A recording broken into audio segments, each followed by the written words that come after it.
بسم اللہ الرحمن الرحیم۔ السلام علیکم۔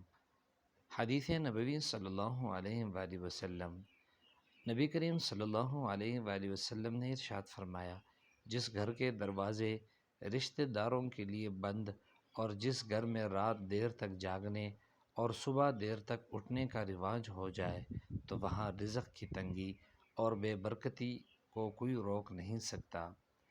رسول اللہ صلی اللہ علیہ وآلہ وسلم کا ارشاد ہے، جس گھر کے دروازے رشتہ داروں کے لیے بند اور جس گھر میں رات دیر تک جاگنے اور صبح دیر تک اٹھنے کا رواج ہو جائے تو وہاں رزق کی تنگی اور بے برکتی کو کوئی روک نہیں سکتا۔ صحیح مسلم کی روایت ہے۔